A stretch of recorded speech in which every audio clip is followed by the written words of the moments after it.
好，来继续来到花莲，今仔日是增加6例确诊的病例，其中有一个是花莲县政府的同仁，伫个昨采检的结果是阳性。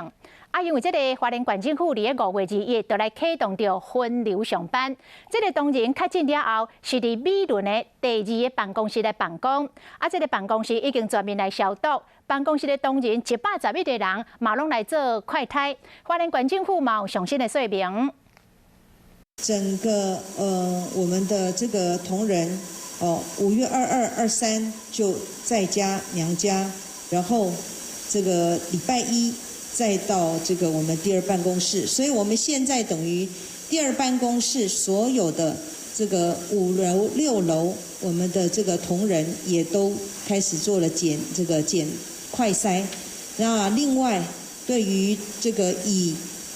6776为 这个轴心的这个周遭的同仁也启动，所以在从今天早上到现在，我们已经采检的人数有111人，到3点111人全部都是阴性。